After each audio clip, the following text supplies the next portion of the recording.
একসময় দক্ষিণ আফ্রিকা ছিল বিশ্ব থেকে অনেকটাই বিচ্ছিন্ন একটি দেশ, বর্ণবাদের অন্ধকারে ঢাকা, যেখানে মানুষ জাতি, ধর্ম ও বর্ণের ভিত্তিতে বিভক্ত ছিল। কিন্তু সময়ের সঙ্গে সঙ্গে বদলে গেছে সেই চিত্র। আজ দক্ষিণ আফ্রিকা আফ্রিকা মহাদেশের অন্যতম শক্তিশালী ও বৈচিত্র্যপূর্ণ একটি রাষ্ট্র। বিশাল অর্থনীতি, বিশ্বমানের পর্যটন খাত এবং বহু সাংস্কৃতিক সমাজ নিয়ে এটি একটি গ্লোবাল পাওয়ার হাউস। কিভাবে এই রূপান্তর ঘটল, আজকের ভিডিওতে আমরা জানব দক্ষিণ আফ্রিকার ইতিহাস, রাজনীতি, অর্থনীতি, জনসংখ্যা, সংস্কৃতি ও দর্শনীয় স্থান সম্পর্কে। আর শেষে থাকছে ব্যতিক্রমী কিছু তথ্য ও রীতিনীতি। তো অনেক কিছু জানার আছে, চলুন শুরু করি ভিডিওটি। দক্ষিণ আফ্রিকার পরিচিতি। দক্ষিণ আফ্রিকার অফিসিয়াল নাম হল the Republic of south Africa. এটি আফ্রিকা মহাদেশের দক্ষিণ প্রান্তে অবস্থিত একটি রাষ্ট্র, যার উত্তরে রয়েছে নামিবিয়া, বতসোয়ানা, জিম্বাবুয়ে, মোজাম্বিক এবং এসওয়াতিনি। দেশটির ভেতরে একটি স্বাধীন দেশ লেসোতো সম্পূর্ণভাবে ঘেরা অবস্থায় রয়েছে। দক্ষিণ আফ্রিকার তিনটি রাজধানী রয়েছে: প্রশাসনিক রাজধানী প্রিটোরিয়া, বিচারিক রাজধানী ব্লুমফন্টেইন এবং আইনসভা ও সংসদীয় রাজধানী কেপটাউন। দেশটির মোট আয়তন প্রায় 12,19,090 বর্গ কিলোমিটার, যা বাংলাদেশের প্রায় 8 গুণ। এটি 9টি প্রদেশে বিভক্ত। এখানে দক্ষিণ আফ্রিকার জাতীয় পতাকা দেখতে পাচ্ছেন, যা বহুধর্মীয়তা ও জাতিগত বৈচিত্র্যকে ধারণ করে। দক্ষিণ আফ্রিকার ইতিহাস। দক্ষিণ আফ্রিকার ইতিহাস হাজার বছরের পুরানো। এখানে খ্রিস্টপূর্ব যুগ থেকেই সান ও খোইসান জাতিগোষ্ঠী বসবাস করত। 1500 শতকের শেষ দিকে পর্তুগিজ নাবিক বারতলোমিও ডায়াজ কেপ অফ গুড হোপ ঘুরে যাওয়ার মধ্য দিয়ে ইউরোপীয় আগ্রাসনের সূত্রপাত ঘটে। এরপর 1652 সালে ডাচ ইস্ট ইন্ডিয়া কোম্পানি কেপটাউনে একটি রিফ্রেশমেন্ট স্টেশন স্থাপন করে, যা পরে রূপ নেয় স্থায়ী উপনিবেশে। 1800 শতকের শেষ দিক থেকে ব্রিটিশরা একের পর এক দখল নিতে থাকে দক্ষিণ আফ্রিকার বিভিন্ন অঞ্চল। ব্রিটিশ ও ডাচদের মধ্যে শুরু হয় আধিপত্যের লড়াই, আর মাঝখানে পড়ে নিপীড়িত হতে থাকে স্থানীয় আফ্রিকান জনগণ। কৃষ্ণাঙ্গদের জমি কেড়ে নেওয়া হয়, তাদের অধিকার হরণ করা হয় এবং তাদের দ্বিতীয় শ্রেণীর নাগরিকে পরিণত করা হয়। 1948 সালে দক্ষিণ আফ্রিকার শাসনে আসে ন্যাশনাল পার্টি, যারা অ্যাপাথাইড নামক রাষ্ট্রীয় বর্ণবাদের ভিত্তি স্থাপন করে। এই শাসন ব্যবস্থায় শ্বেতাঙ্গদের জন্য ছিল আলাদা স্কুল, হাসপাতাল, রাস্তা, এমনকি বসবাসের এরিয়া, আর কৃষ্ণাঙ্গদের জন্য ছিল অবজ্ঞা, নিপীড়ন ও সুযোগের চরম অভাব। এই নিপীড়নের বিরুদ্ধে সংগ্রাম চালিয়ে যান বহু বীর, যার মধ্যে অন্যতম ছিলেন নেলসন ম্যান্ডেলা। তিনি আফ্রিকান ন্যাশনাল কংগ্রেসের মাধ্যমে প্রতিবাদ চালিয়ে যান। ম্যান্ডেলাকে 27 বছর জেলে বন্দী রাখা হয়, কিন্তু তার আন্দোলনের শক্তি থেমে যায়নি। 1990 সালে ম্যান্ডেলাকে মুক্তি দেওয়া হয়। এরপর বিশ্বব্যাপী চাপ ও অভ্যন্তরীণ আন্দোলনের মুখে 1994 সালে অনুষ্ঠিত হয় প্রথম গণতান্ত্রিক নির্বাচন। এতে জয়লাভ করে ANC এবং প্রেসিডেন্ট নির্বাচিত হন নেলসন ম্যান্ডেলা। দক্ষিণ আফ্রিকা এই নির্বাচনের মাধ্যমে একটি নতুন অধ্যায়ে প্রবেশ করে, যেখানে সবার জন্য সমান অধিকার, নতুন সংবিধান এবং বর্ণবাদের অবসান ঘটে। এই ইতিহাস আজও পৃথিবী জুড়ে অনুপ্রেরণা হিসেবে বিবেচিত। দক্ষিণ আফ্রিকার রাজনীতি। দক্ষিণ আফ্রিকা একটি গণতান্ত্রিক প্রজাতন্ত্র। রাষ্ট্রপতি হলেন রাষ্ট্রের প্রধান এবং সরকার প্রধান। 1994 সালের গণতান্ত্রিক রূপান্তরের পর থেকে দক্ষিণ আফ্রিকার রাজনীতিতে বড় ধরনের পরিবর্তন আসে। নতুন সংবিধান অনুযায়ী এটি একটি সংসদীয় গণতন্ত্র, যেখানে জনগণের দ্বারা নির্বাচিত প্রতিনিধিগণই দেশ পরিচালনার দায়িত্বে থাকেন। সাউথ আফ্রিকার সংসদ গঠিত দুটি কক্ষ নিয়ে। একটি হল ন্যাশনাল অ্যাসেম্বলি, এটি সংসদের প্রধান কক্ষ, যেখানে মোট 400 জন সদস্য রয়েছেন। জনগণের সরাসরি ভোটে তারা নির্বাচিত হন। দ্বিতীয়টি হল ন্যাশনাল কাউন্সিল অফ প্রভিন্স। এই কক্ষে প্রতিটি প্রদেশ থেকে সমান প্রতিনিধি থাকে এবং এটি মূলত প্রাদেশিক স্বার্থ সুরক্ষায় ভূমিকা রাখে। দক্ষিণ আফ্রিকার বিচার ব্যবস্থা স্বাধীন এবং সংবিধানই এখানে সর্বোচ্চ আইন। আদালত সংবিধান বিরোধী কোনো সিদ্ধান্ত বাতিল করতে পারে, এমনকি রাষ্ট্রপতির সিদ্ধান্ত। প্রধান রাজনৈতিক দলগুলোর মধ্যে রয়েছে আফ্রিকান ন্যাশনাল কংগ্রেস, নেলসন ম্যান্ডেলার নেতৃত্বে অ্যাপার্থাইড বিরোধী আন্দোলনের পুরোধা দল। স্বাধীনতার পর থেকে দলটি দীর্ঘ সময় ধরে ক্ষমতায় রয়েছে। ডেমোক্রেটিক অ্যালায়েন্স প্রধান বিরোধী দল হিসেবে পরিচিত। দক্ষিণ আফ্রিকার অর্থনীতি। দক্ষিণ আফ্রিকা আফ্রিকা মহাদেশের দ্বিতীয় বৃহত্তম অর্থনীতি। এটি মূলত খনিজ, শিল্প, কৃষি ও পর্যটনের ওপর নির্ভরশীল। এই দেশটির জিডিপি প্রায় 420 বিলিয়ন মার্কিন ডলার। মাথাপিছু আয় রয়েছে প্রায় 6,800 মার্কিন ডলার। মুদ্রা দক্ষিণ আফ্রিকান রেন্ড। জিডিপি প্রবৃদ্ধির হার 1.5%। রপ্তানি পণ্যের মধ্যে রয়েছে সোনা, হীরা, প্লাটিনাম, গাড়ি, কৃষিপণ্য। এবং আমদানি পণ্যের মধ্যে রয়েছে ইলেকট্রনিক্স, জ্বালানি তেল, যন্ত্রপাতি। দক্ষিণ আফ্রিকার জোহান্সবার্গ আফ্রিকার অর্থনৈতিক রাজধানী হিসেবে পরিচিত। দেশটি আফ্রিকান ইউনিয়ন এবং ব্রিক্সের সদস্য। জনসংখ্যা। দক্ষিণ আফ্রিকার মোট জনসংখ্যা প্রায় 6 কোটি। এর মধ্যে কৃষ্ণাঙ্গ আফ্রিকান জাতিগোষ্ঠীর লোক প্রায় 80%। শ্বেতাঙ্গ জাতিগোষ্ঠীর লোক প্রায় 8%। এশিয়ান মূলত ভারতীয় জাতিগোষ্ঠীর লোক প্রায় 2%। দক্ষিণ আফ্রিকায় 11টি সরকারি ভাষা রয়েছে, যার মধ্যে রয়েছে ইংরেজি, আফ্রিকান্স, জুলু ও খোসা। এগুলো প্রধান ভাষা। ধর্মীয় গঠন। খ্রিস্টান ধর্মাবলম্বী রয়েছে প্রায় 80%। ইসলাম, হিন্দু, ইহুদি এবং আদিবাসী ধর্মাবলম্বী জনগোষ্ঠীও রয়েছে এখানে। গড় আয়ু 64 বছর। জনসংখ্যা বৃদ্ধির হার 1.2%। বাংলাদেশের প্রবাসীরা। দক্ষিণ আফ্রিকায় বর্তমানে প্রায় 3 লক্ষেরও বেশি বাংলাদেশি প্রবাসী বসবাস করছেন এবং এই সংখ্যা দিন দিন বেড়েই চলছে। তারা মূলত ব্যবসা, খুচরা দোকান, নির্মাণ খাত এবং বিভিন্ন সার্ভিস সেক্টরে কর্মরত রয়েছেন।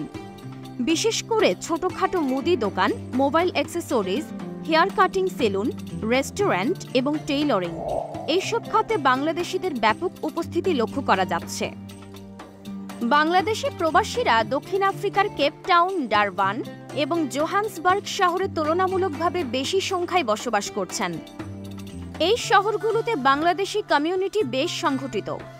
অনেকেই এখানে নিজস্ব ব্যবসা গড়ে তুলেছেন, যা কেবল তাদের জীবিকাই নয়, বরং স্থানীয় অর্থনীতিতেও ইতিবাচক অবদান রাখছে। তবে নিরাপত্তা ও অভিবাসন আইন নিয়ে মাঝে মাঝে কিছু সমস্যার মুখে পড়তে হয়। শিক্ষা ও স্বাস্থ্য। শিক্ষার হার 94%। সরকারি বিদ্যালয় ও বিশ্ববিদ্যালয় রয়েছে এবং অনেক আন্তর্জাতিক মানের প্রতিষ্ঠানও রয়েছে, যেমন ইউনিভার্সিটি অফ কেপ টাউন। স্বাস্থ্যসেবা। সরকারি হাসপাতাল রয়েছে, তবে বেসরকারি সেক্টর অনেক বেশি উন্নত। ধনী ও দরিদ্রের মধ্যে স্বাস্থ্যসেবায় ফারাক স্পষ্ট। দক্ষিণ আফ্রিকা হলো এক অনন্য সাংস্কৃতিক মিলনমেলা। এখানে একাধিক জাতি, ভাষা ও ধর্মের মানুষ সহাবস্থান করে।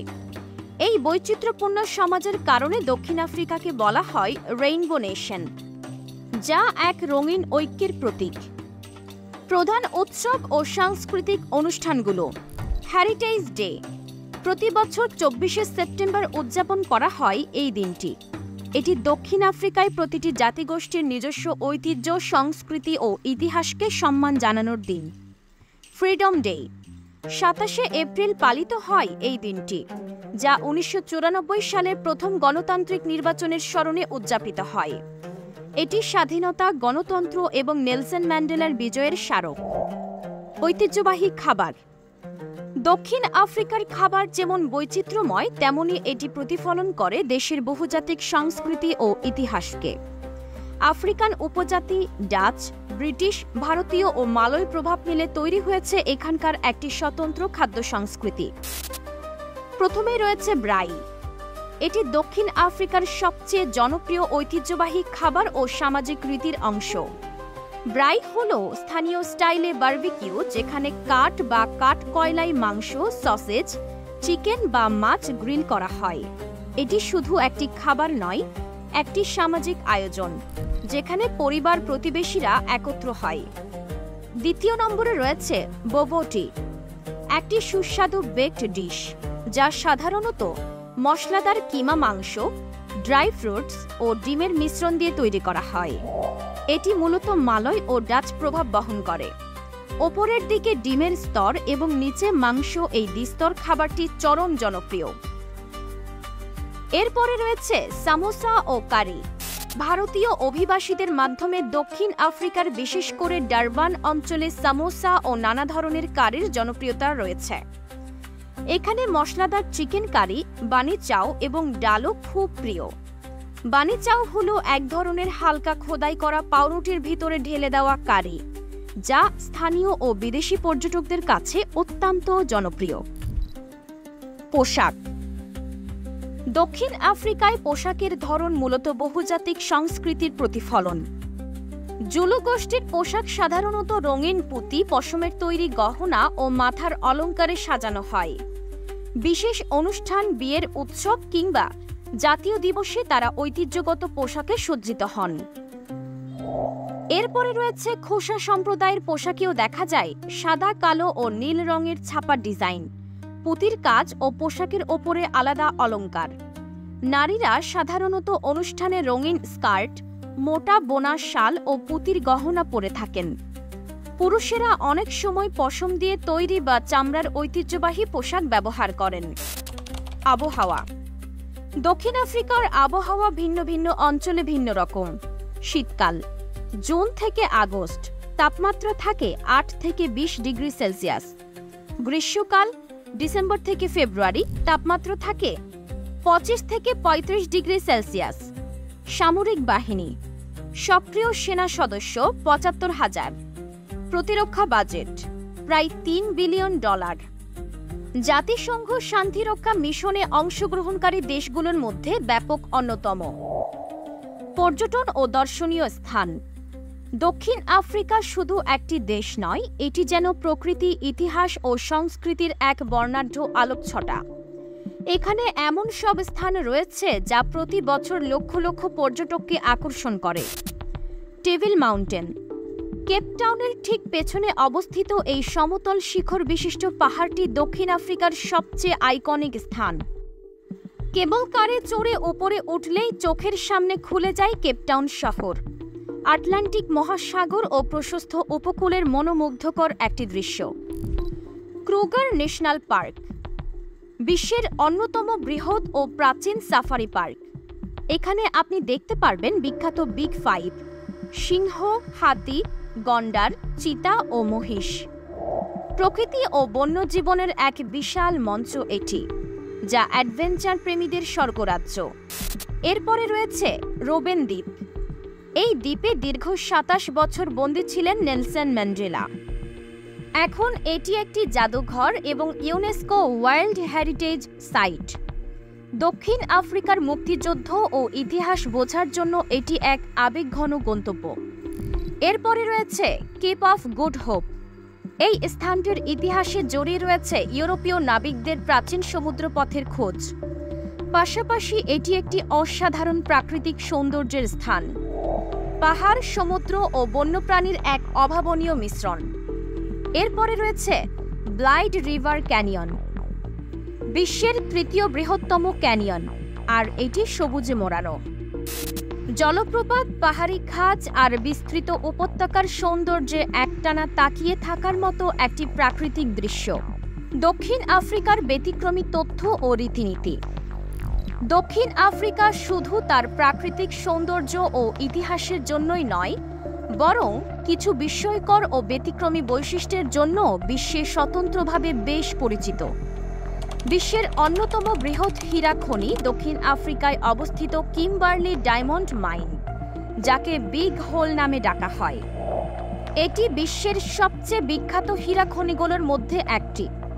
এখান থেকেই আবিষ্কৃত হয় অনেক নামকরা হীরা, যার মধ্যে অন্যতম হল কুলিনান ডায়মন্ড, যা পরবর্তীতে ব্রিটিশ রাজপরিবারের ক্রাউন জুয়েলে ব্যবহৃত হয়। বিশ্বের প্রথম হার্ট ট্রান্সপ্লান্ট চিকিৎসা বিজ্ঞানে এক যুগান্তকারী ঘটনা ঘটে 1967 সালে। যখন কেপটাউনের গ্রোট স্ক্রোর হসপিটালে ডাক্তার ক্রিশ্চিয়ান বার্নার্ড বিশ্বের প্রথম সফল হার্ট প্রতিস্থাপন করে। এটি দক্ষিণ আফ্রিকার একটি গৌরবময় অর্জন। ধর্মীয় বৈচিত্র্য ও সামাজিক সহনশীলতা যদিও দেশের প্রায় 1/3 মানুষ খ্রিস্টান ধর্মাবলম্বী, তবুও এখানে হিন্দু, মুসলিম, ইহুদি ও ঐতিহ্যবাহী আদিবাসী ধর্মবিশ্বাসের মানুষও বসবাস করে। ধর্মীয় বা সাংস্কৃতিক ভিন্নতা সত্ত্বেও এখানে সহাবস্থান বেশ প্রশংসনীয়। গেস্ট হসপিটালিটি ও সংস্কৃতি গ্রহণযোগ্যতা। দক্ষিণ আফ্রিকার মানুষ খুবই অতিথিপরায়ণ এবং বন্ধুবৎসল। বিভিন্ন জাতি, ভাষা ও সংস্কৃতির মানুষ একত্রে বসবাস করে বলে এরা ভিন্ন সংস্কৃতি ও অভ্যাসকে সহজে গ্রহণ করতে পারে। 11টি সরকারি ভাষা। এটি এমন একটি দেশ যেখানে একসাথে 11টি ভাষাকে সরকারিভাবে স্বীকৃতি দেওয়া হয়েছে। ইংরেজি, আফ্রিকান্স, জুলু, কোসা, সোথো এবং আরও অনেক। ভাষার এই বৈচিত্র্য দেশের সাংস্কৃতিক ঐতিহ্যেরই প্রতিচ্ছবি। জুলু সম্প্রদায়ে সাওবোনা অর্থাৎ হ্যালো হ্যালো বলার সময় হাত হৃদয়ের কাছে রাখা হয়। বয়োজ্যেষ্ঠদের মামা অর্থাৎ মহিলা, ভানা অর্থাৎ পুরুষ বলে সম্বোধন করা হয়।